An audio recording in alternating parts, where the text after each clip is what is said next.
इस बार भारतीय सरकार के पास चाइना को सबक सिखाने का एक बहुत ही सुनहरा मौका था, जो कि अब हमने गवा दिया है, और वो जापान ने हथिया लिया है। हालांकि अभी भी भारतीय सरकार अगर चाइना को एक बड़ा झटका देने के बारे में मन बनाए तो पॉसिबिलिटी अभी भी बन सकती है, लेकिन उसके लिए राजनीतिक इच्छा शक्ति की बहुत ही सख्त जरूरत है। अब आपको तो पता ही होगा कि सेकेंड वेव के दौरान हमारी कितनी नाजुक स्थिति थी। देश का मेडिकल सिस्टम पूरी तरह चरमरा गया था। उस समय भारत को एक छोटे से देश मॉरिशस से लेकर अमेरिका तक ने मेडिकल एड और बाकी मदद भेजी थी। इन सभी देशों में एक नाम था ताइवान। ताइवान ने भी भारत को बाकी देशों की तरह 150 ऑक्सीजन कंसंट्रेटर्स और 500 ऑक्सीजन सिलेंडर्स के साथ साथ बाकी कई तरह की राहत सामग्री भेजी थी। साथ में ताइवान के फॉरेन मिनिस्टर जोसेफ वू ने भारत के साथ संवेदना प्रकट करते हुए कहा था कि ये ऑक्सीजन कंसंट्रेटर्स और सिलेंडर्स नहीं है, बल्कि ये ताइवान का प्यार है। यानी कि ताइवान मुश्किल की घड़ी में भी भारत का साथ देने के लिए सामने आया था।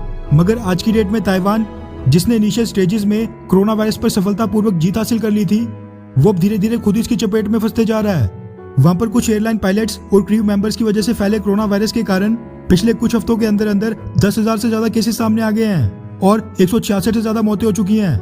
यानी जिस स्थिति में भारत था, अब से उसी स्थिति की ओर ताइवान भी अग्रसर हो रहा है। लेकिन ताइवान के लिए समस्या ये है कि अमेरिका, भारत और यूरोप की तरह उसके पास कोरोना वायरस की वैक्सीन मैन्युफैक्चर करने वाली कोई भी डोमेस्टिक फार्मास्यूटिकल कंपनी नहीं है जो ताइवान में वैक्सीनेशन प्रोग्राम के लिए इंडिजीनियस वैक्सीन उपलब्ध करवा सके।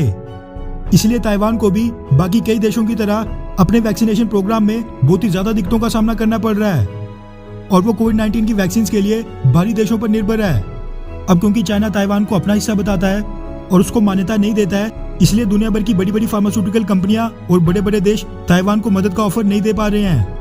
वहीं ताइवान की प्रेसिडेंट साई इंग वैन भी चाइना पर यह आरोप लगा चुकी हैं कि चाइना ताइवान की फार्मास्यूटिकल कंपनियों के साथ कोविड-19 की वैक्सीन से संबंधित डील्स को फाइनलाइज नहीं होने दे रहा है, और चाइना की वजह से उनको कोविड-19 की वैक्सीन की शिपमेंट टाइम से नहीं पहुंच रही है।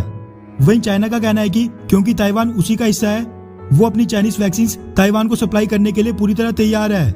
लेकिन फिलहाल ताइवान ने चाइना के इस ऑफर को सिरे से खारिज कर दिया है। लेकिन दूसरी तरफ ताइवान में भी स्थिति बिगड़ रही थी।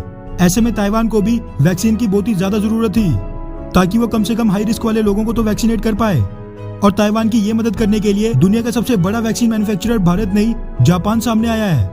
जबकि चाइना को एक स्ट्रॉन्ग मैसेज भेजने का ये भारत के पास बहुत ही सुनहरा मौका था।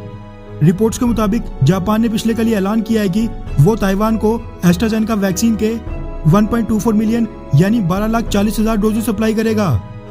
जापान के फॉरेन मिनिस्टर तोशिमित्सु मोतेगी ने मीडिया को संबोधित करते हुए बताया कि हमें कई देशों से रिक्वेस्ट आई थी, लेकिन हम ताइवान की रिक्वेस्ट को सबसे पहले कंसीडर करके एस्ट्राजेनेका वैक्सीन के 1.24 मिलियन डोजेस ताइवान को इमरजेंसी बेसिस पर आज ही भेज रहे हैं।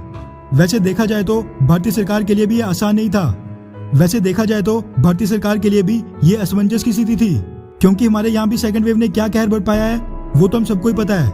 लेकिन फिर भी जिस तरह ताइवान ने भारत की मुश्किल में मदद की थी, ठीक उसी तरह भारतीय सरकार को भी एस्ट्राजेनेका वैक्सीन के कुछ डोजेस ताइवान की मदद के लिए भेज देने चाहिए, क्योंकि 10-12 लाख डोजेस से भारत के वैक्सीनेशन प्रोग्राम को तो कोई बड़ा प्रभाव नहीं पड़ेगा, लेकिन ताइवान जो एक छोटा सा देश है, ये उसके लिए बहुत ही बड़ी राहत साबित होगी।